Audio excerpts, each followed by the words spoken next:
Hello, good morning all of you. तो कैसे हैं आप लोग? आई होप आप लोग अच्छे ही होंगे। पिछले क्लास में हम लोगों ने जो है वो ग्रामर का सबसे पहला जो टाइप था ऑर्थोग्राफी, उसको देखा था। अब उसके बाद जो दूसरा उसका भेद है इटिमोलॉजी, उसको आज देखने का समझने का कोशिश करेंगे। बहुत छोटा सा पॉइंट है, ध्यान से खाली सुनते चलिए। अब देखिए, इटिमोलॉजी को हिंदी में हम लोग कहते हैं शब्द विचार। तो सबसे पहले जो है इसका डिफाइन देख लेते हैं। द स्टडी ऑफ वर्ड्स, यानी शब्दों के अध्ययन को शब्द विचार कहते हैं। कोई दिक्कत? शब्दों के अध्ययन को शब्द विचार कहते हैं। फिर एक यहां पर देखिए टर्म आया है कि वर्ड, शब्द। वर्ड को हिंदी में हम लोग कहते हैं शब्द। तो देखते हैं वर्ड होता क्या है। वर्ड को हिंदी में हम लोग कहते हैं शब्द। और इसका यदि डिफाइन देखा जाए तो हम लोग लिख सकते हैं द ग्रुप ऑफ लेटर्स, यानी अक्षरों के समूह को शब्द बोला जाता है। अक्षरों के समूह को हम लोग शब्द कहते हैं। कोई दिक्कत? और देखिए, छोटा छोटा मैं डिफाइन इसलिए लिख रहा हूं ताकि आप लोगों को याद रखने में भी सुविधा हो, आसानी हो। अब देखिए, द ग्रुप ऑफ लेटर्स, इसको हम लोग वर्ड कहते हैं। अब ऐसा तो नहीं है कि कुछ भी लिख दिया जाए। अब मान लीजिए ओ वाई बी इस तरह से लिख दिया जाए, तो ऐसा नहीं है। ग्रुप ऑफ लेटर्स होना चाहिए, लेकिन उसका हिंदी में कुछ ना कुछ अर्थ आना चाहिए। जैसे 3 अक्षर लिखे हम, बी लिखे, ओ लिखे, वाई लिखे। अब इस तीनों को एक जगह हम लोग रख दिए तो इसका हिंदी में जो है कुछ ना कुछ अर्थ निकलना चाहिए। तो बॉय, बॉय का हिंदी में अर्थ होता है लड़का। उसी हिसाब से अगर हम दूसरा एग्जाम्पल लिख ले, GIRL, 4 अक्षर को मिला करके एक शब्द तैयार किया गया और इसको हिंदी में हम लोग कहते हैं लड़की। यानी कि शब्द कहलाने के लिए अक्षरों का समूह तो चाहिए, उसके अलावा जो है उसका कुछ ना कुछ अर्थ निकलना चाहिए। यदि अर्थ नहीं निकल रहा है, इसका मतलब वो शब्द नहीं है। अब मान लीजिए इस बॉय को ही उल्टा करके अगर हम लिख दे OYB, क्या यह शब्द होगा? तो नहीं होगा। क्यों नहीं होगा? क्योंकि इसका हिंदी में कुछ अर्थ नहीं निकलता। अब ये जो एग्जाम्पल लिखे हैं GIRL, गर्ल, इसको यदि उल्टा करके लिख दे कुछ भी IGRL, क्या यह शब्द होगा? तो नहीं होगा। क्यों नहीं होगा? क्योंकि इसका हिंदी में कुछ अर्थ नहीं निकलता है। आई होप आप लोगों को समझ में आ गया हो कि शब्द क्या होता है, यानी वर्ड क्या होता है। द ग्रुप ऑफ लेटर्स, यानी अक्षरों के समूह को हम लोग शब्द कहते हैं, लेकिन हिंदी में कुछ ना कुछ अर्थ आना चाहिए। यदि हिंदी में कुछ अर्थ नहीं आ रहा है, इसका मतलब वो वर्ड नहीं है। कोई दिक्कत? अब देखते हैं हम लोग वर्ड के कितने टाइप होते हैं। याद रखिएगा कि वर्ड के भी टाइप होते हैं, वो किसके आधार पर? तो सिलेबल के आधार पर। अब ये सिलेबल क्या होता है, वर्ड के कितने टाइप होते हैं, ये हम लोग आगे देखते हैं। जैसे हिंदी व्याकरण में भी हम लोग पढ़ते हैं कि उत्पत्ति के आधार पर शब्दों को अलग अलग प्रकार से बांटा गया है, अर्थ के आधार पर अलग अलग प्रकार से बांटा गया है। उसी प्रकार से इंग्लिश में भी वर्ड को हम लोग 3 कैटेगरी में बांटने का काम किए हैं। अब वो 3 कैटेगरी कौन सा है, वो आइए हम लोग आगे देखते हैं। तो देखिए, शब्द को जो है 3 प्रकार से बांटा गया है। सबसे पहला जो टाइप है वो है मोनोसिलेबिक वर्ड, जिसको हिंदी में हम लोग कहते हैं एक खंडात्मक शब्द। दूसरा है बाय या फिर डायसिलेबिक वर्ड, जिसको हिंदी में हम लोग कहते हैं द्विखंडात्मक शब्द। तीसरा होता है पॉलीसिलेबिक वर्ड, जिसको हिंदी में हम लोग कहते हैं बहुखंडात्मक शब्द। ध्यान दीजिएगा, मोनो का मतलब ही होता है एक, बाय या फिर डाय का मतलब होता है 2, अब पॉली का मतलब होता है 2 से अधिक। अब यहां पर देखिए एक टर्म आपको दिख रहा होगा सिलेबिक। अब ये है क्या, कहां से आया है? तो याद रखिए, ये जो टर्म है सिलेबिक, ये निकल करके आया है सिलेबल से। सिलेबल। और सिलेबल को हिंदी में हम लोग कहते हैं शब्द खंड। सिलेबल को हिंदी में हम लोग कहते हैं शब्द खंड। अब ये होता क्या है, तो पहले इसका डिफाइन जो है वो देख लीजिए। The stress of a word, यानी किसी भी शब्द का जो खिंचाव होगा, तनाव होगा, उसी को हम लोग सिलेबल कहते हैं, शब्द खंड कहते हैं। किसी भी शब्द का जो तनाव होगा, तनाव कहने का मतलब होता है उसका प्रोनाउंसिएशन।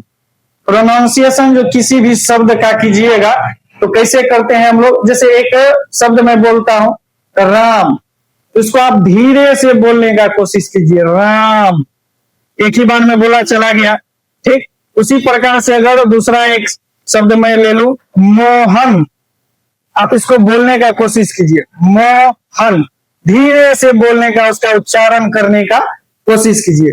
तो कैसे उच्चारण होगा, आप भी जरा ट्राई कीजिए, मोहन, इसी प्रकार से ना होगा, मोहन। इसका मतलब बीच में जो है वो रुका गया, थोड़ा ना थोड़ा देर के लिए अगर रुकते हैं तो वही हो गया उसका खंड, वही हो गया उसका syllable.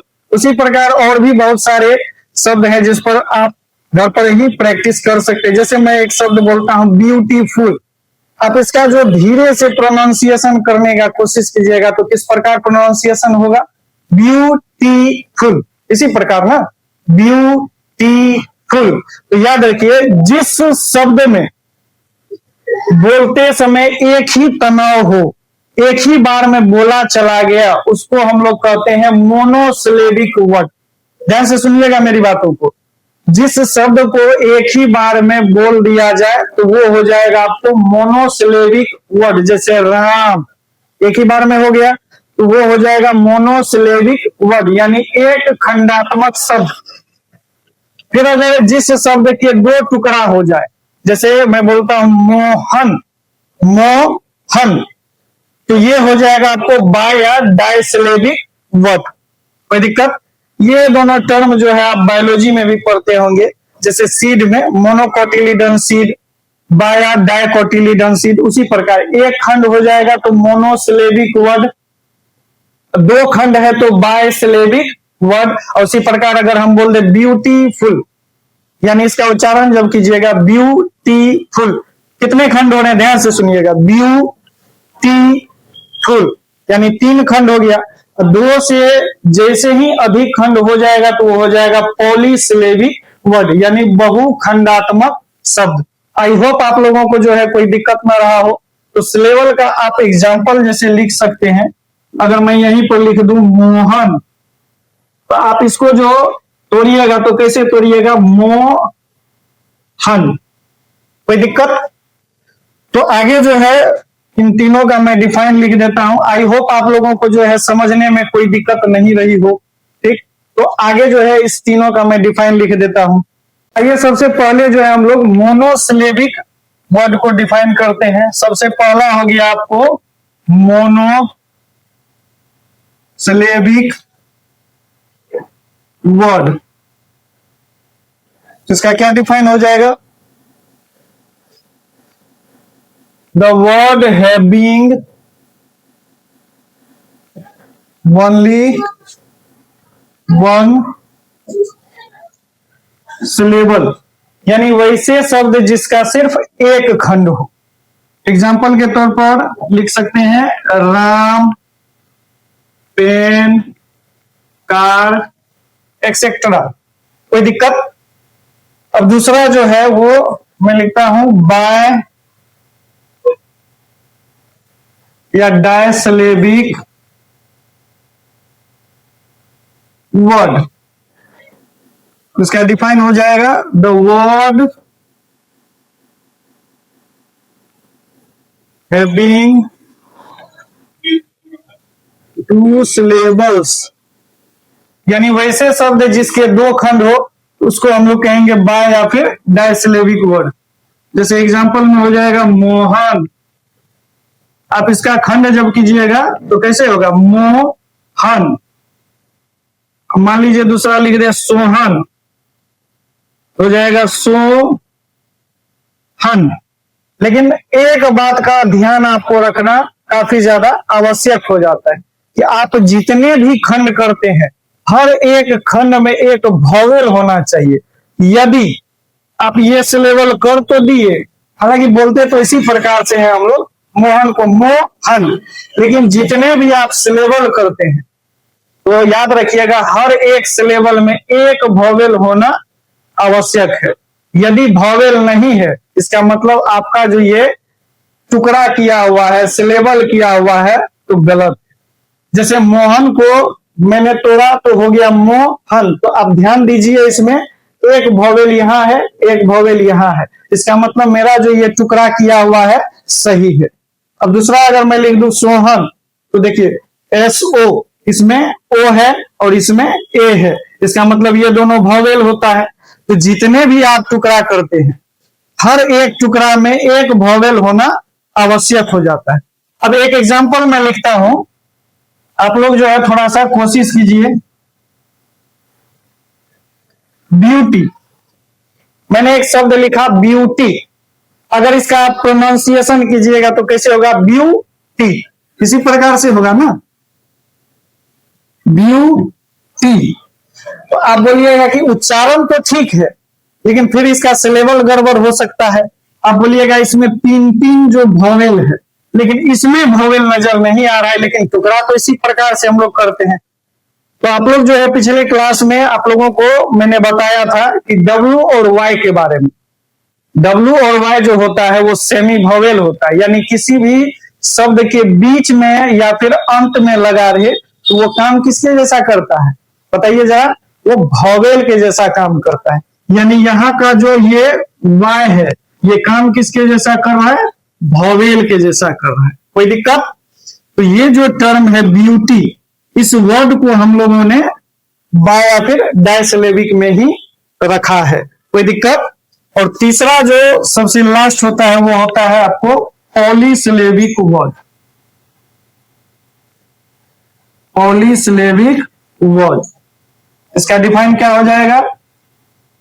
The word having more than 2 syllables, यानी वैसे शब्द जिसके 2 से अधिक खंड हो वो हो जाएगा, वो हो जाएगा आपको पॉलीसिलेबिक वर्ड। जैसे एग्जांपल में लिखता हूं ब्यूटीफुल, आप इसका खंड जब कीजिएगा तो कैसे होगा? ब्यूटीफुल। देखिए इसमें भी वॉवेल है, इसमें भी वॉवेल है और इसमें भी वॉवेल है। उसी प्रकार से दूसरा अगर मैं एग्जांपल ले लूं कॉली फ्लावर, आप इसका जो खंड कीजिएगा तो कैसे होगा? कॉली फ्लावर। देखिए 4 खंड हो गया, इसमें भी वॉवेल है, इसमें भी वॉवेल है, इसमें भी वॉवेल है और इसमें भी वॉवेल है। 4 खंड हो गया, यानी कॉली वाला शब्द किस में जाएगा? कॉली में। कितना अच्छा राइमिंग बच रहा है। ये कॉली वाला जो शब्द है वो चला जाएगा किसमें? कॉली में। आई होप आप लोगों को जो है वो समझ में आ गया हो। तो याद रखिएगा जितने भी आप खंड करते हैं हर एक खंड में एक ना एक वॉवेल रहना चाहिए। इसको मैं यहां पर लिख देता हूं ताकि आप लोगों को जो है वो याद रहे। इन each syllable there